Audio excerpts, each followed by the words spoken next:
Yes, Elton, feel free to present your second part. This second section, I will give you a heads up. The second section is going to be on the one life, and the third section is going to be on the Pāramitā path. This section that's coming up right now is, this student finds it difficult. The next section will be a bit more relaxing because we can more directly connect it to our typical everyday lives. So this part will be a little more abstract. The proem which introduces the secret doctrine begins with the mystery of mysteries, the, quote, immaculate white disk on a dull black background. The white disk is space and eternity and pralaya, total unmanifest quiescence. HPB will later refer to these as they begin the cosmic process of manifestation as absolute abstract space and eternal duration. This manifestation begins with the point in the white disk, but the disk itself, before the point, is cosmos in eternity, before the reawakening of still slumbering energy, the emanation of the word in later systems. At the very dawn of manifestation, this energy will be called absolute abstract motion. Then HPB says that the circumference of the circle is the ever incognizable presence, and the plane is the universal soul, though the two are one. If real knowledge is being, ultimate knowledge is ultimate being, and the white disk is as far as that can go. For if it merged with the black plane on which the white disk stands, it would be total pralaya. The plane of the white circle within the circumference is the only knowledge, dim and hazy as it still is, that is attainable by man. Here manifestation begins, for in it slumbers the divine thought containing the plan of all that manifests. We have been reminded time and again to pay attention to HPB's footnotes, for many clues to deeper understanding are found in them. Here in a footnote, HPB says that it is hardly necessary to remind the reader once more that the term divine thought, like that of universal mind, must not be regarded as even vaguely shadowing forth an intellectual process akin to that exhibited by man. She refers to the Vedantic language that holds that absolute wisdom transcends ideas of space and time, thereby suggesting that ultimate wisdom is the white disk. Only intuition, Buddhic intuition, can glimpse such wisdom, which is true knowledge. We are reminded, and perhaps we can never be reminded enough, that the tendency of what she calls ratiocinative thought, what we recognize as thinking at any level of dealing with the diversity of manifestation, is to reify concepts, to concretize them, even to personalize them. Consequently, we fail to grasp ontological abstraction through concretized epistemology, thus obscuring what can only be understood through intuition. This is why so much in the secret doctrine focuses on symbolism, because only symbolism can express to the ratiocinative mind what lies beyond it. In the time-honored Buddhist metaphor, symbols are like fingers pointed to the moon, while the ratiocinative mind sees only the moon's reflection in water, which is much too choppy, casting that reflected light hither and thither. And it is this white disk that is the one life, eternal, invisible, yet omnipresent, without beginning or end, yet periodical in its regular manifestations, between which periods reigns the dark mystery of non-being, unconscious, yet absolute consciousness, unrealizable, yet the one self-existing reality. That's all HPV. Its only attribute at this level is eternal, ceaseless motion. And this is the source of the great breath. She adds that there is nothing in fact and reality absolutely motionless within the universal soul. Recall that the white disk and black background are, in reality, one. And the plane of the disk is called the universal soul. The great breath refers to the white disk and all manifestation that comes from the point in the disk. This powerful symbol also reminds us that what was called the presence is always present. As manifestation unfolds at the cosmic with a K, cosmic with a C, or solar and human levels, everything is always present. Typically, we are aware only of the physical effect of this magnificent process, and sometimes of the astral at some level, and of deeper levels in sleep. Nonetheless, it is here, now, invariably. Our everyday consciousness, unless highly developed through meditation, invoking the intuition HPV already mentioned in the quoted footnote, is aware only of the very tip of the iceberg of consciousness that exists in us. We can develop ever more profound levels of that consciousness.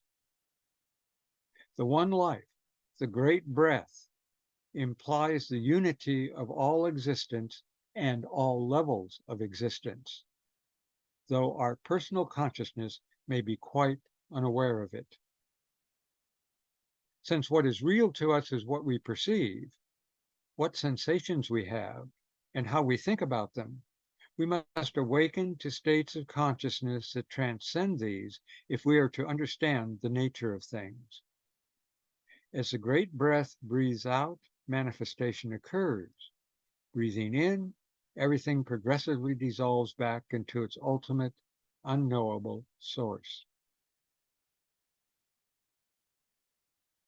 In the stanza of Xian in The Secret Doctrine, verse 5 of stanza 3, first volume, reads, "The root remains, the light remains, the curds remain, and still Oiaohu is one." HPB says of the one, quote, "This refers to the non-separateness of all that lives and has its being, whether in active or passive state. In one sense, Oiaohu is the rootless root of all, hence one with Parabrahm. In another sense, it is a name for the manifested one life, the eternal living unity. The root means, as already explained, pure knowledge, sattva, eternal, nitya, unconditioned reality, or sat, satya. Whether we call it Parabrahm or Mula Prakriti, for these are two aspects of the one. In a footnote on sattva, pure knowledge, HPB explains that different Hindu and Buddhist schools give slightly different meanings to the words, but, quote, among occult students of the Arya Sangha school, sattva refers to the dual monad, Atma Buddhi, and Atma Buddhi on this plane corresponds to Parabrahm and Mula Prakriti on the higher plane. Here again, we see that true knowledge and being are one on every plane. There is a distinction between true knowledge and whatever is mistaken for knowledge on every plane, though even true knowledge on any plane but the highest is, of course, relative, true to the plane on which it applies, but relative in respect to higher planes. We can see that the one life as a great breath can be viewed from many perspectives, each of which is which is partial and therefore myopic, at least to the extent it is limited by the confines of the perspective taken. Looking straight at a cube, it appears to be a square, and it would take 6 views, front, back, right side, left side, top, and bottom, to see the whole cube. Unless one synthesizes those 6 perspectives, each perspective gives only a square, a 2-dimensional view of a 3-dimensional object. Analogously, we not only need to employ many perspectives to begin to understand the one life, and even then it is beyond ratiocinative thinking. HPB tells us that, quote, Fohat is closely related to the one life. From the unknown one, the infinite totality, the manifested one, or the periodical manvantric deity, emanates, and this is the universal mind which, separated from its fountain source, is the demiurgos or the creative logos of the Western Kabbalists, and the four-faced Brahma of the Hindu religion. In its totality, viewed from the standpoint of manifested divine thought in the esoteric doctrine, it represents the hosts of the higher creative Dhyan Chohans. Simultaneously with the evolution of the universal mind, the concealed wisdom of Adi Buddha, the one supreme and eternal, manifests itself as the Avalokiteshvara or manifested Ishvara, which is the Osiris of the Egyptians, the Ahura Mazda of the Zoroastrians, the heavenly man of the Hermetic philosopher, the Logos of the Platonists, and the Atman of the Vedantins. By the action of the manifested wisdom, or Mahat, represented by these innumerable centers of spiritual energy in the cosmos, the reflection of universal mind, which is cosmic ideation, and the intellectual force accompanying such ideation, becomes objectively the Fohat of the Buddhist esoteric philosopher. Fohat, running along the 7 principles of Akasha, acts upon manifested substance, or the one element, and by differentiating it into various centers of energy, sets in motion the law of cosmic evolution in obedience to the ideation of the universal mind, brings into existence all the various states of being in the manifested solar system. That's quite a bit to take in, but we need to only get a sense of the flow there. Elsewhere, HPB notes that just as the human being consists of 7 principles and differentiated matter, and just as the solar system exists in 7 conditions, the same is true of Fohat. She then says, quote, as an abstraction, we call it the one life. As an objective and evident reality, we speak of a septenary scale of manifestation, which begins at the upper rung with the one unknowable causality and ends as omnipresent mind and life immanent in every atom of matter. There's more here than we can explore today, but again, we have a glimpse of the immensity of the meaning of the one life. We will only note that we are taught here that all spirit and matter, all consciousness and being, has a single source, which is none of them, though giving rise to them. We should add that HPB also teaches that, quote, the one life is closely related to the one law, which governs the world of being, karma. We can see why even the most profound rational thinking cannot master the mystery of the one life. Everything is within and manifested from the one life. This understanding alone tells us much about our nature, our ultimate origins, and what we are, though we do not know it. So we conclude this section with this all too brief exploration of the one life with one last quotation from HPB. Whatsoever quits the laya state becomes active life. It is drawn into the vortex of motion the alchemical solvent of life. Spirit and matter are the two states of the one, which is neither spirit nor matter, both being the absolute life latent. Spirit is the first differentiation of and in space, and matter the first differentiation of spirit. That which is neither spirit nor matter, that is it, the causeless cause of spirit and matter, which are the cause of cosmos, and that we call the one life or intracosmic breath.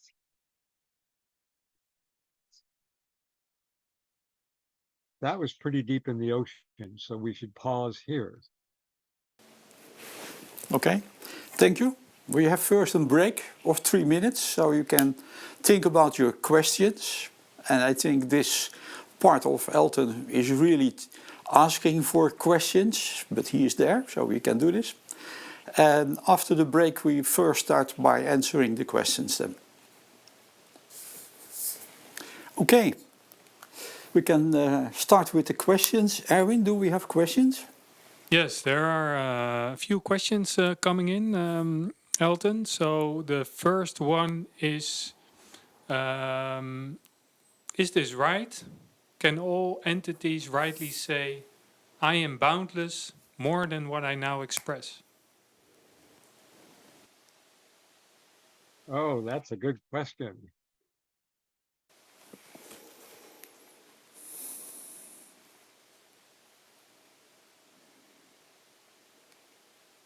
Well, many entities cannot say because they cannot speak. All entities are, but short of the human being, they are not in a position to consciously begin to recognize that. We might say what is most universal about them is also most latent in them. So it's there as potential, but until they evolve to the point where human consciousness, manas, can light up in them, they can't begin to consciously consider that possibility. So the answer is yes, but not yet. Okay. Yep. One other question connected to what you explained about the one life. Could you say it is equal to the first principle, the first proposition in the secret doctrine of the boundless?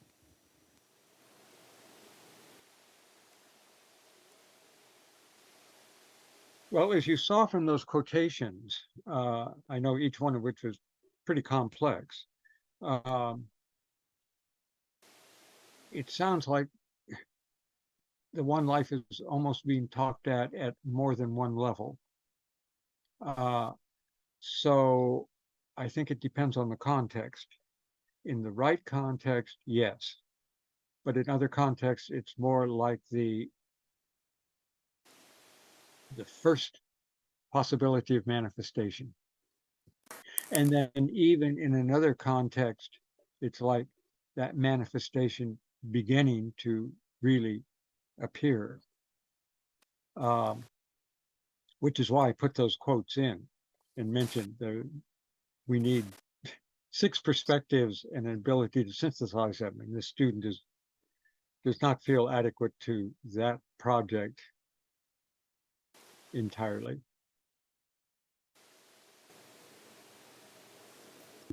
Okay, thank you. Yep. Another question is, you had the last quote of Blavatsky.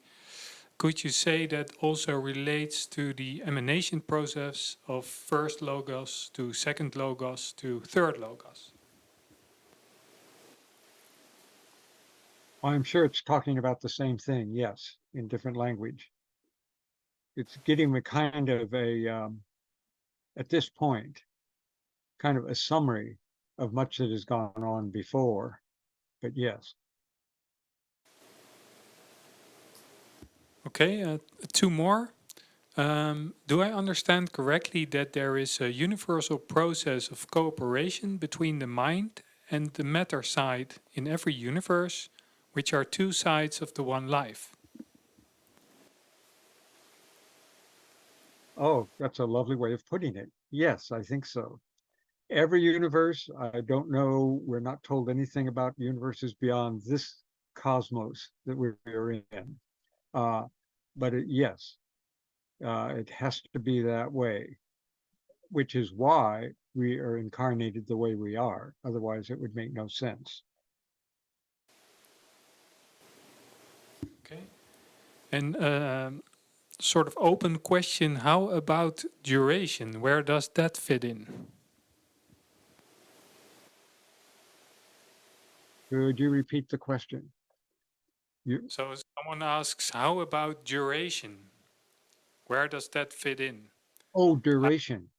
Yes, duration, yes. Well, all space at every level that you can think of it, from empirical, the physical space we talk about, is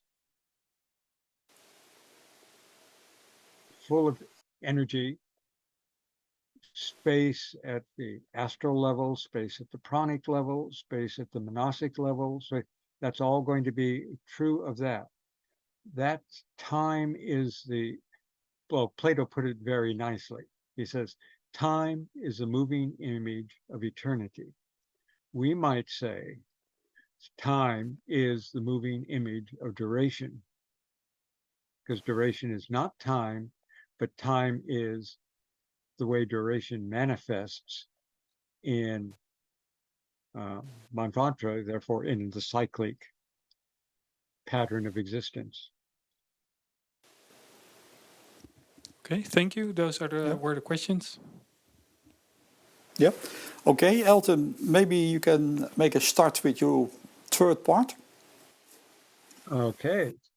This part, I think, will be easier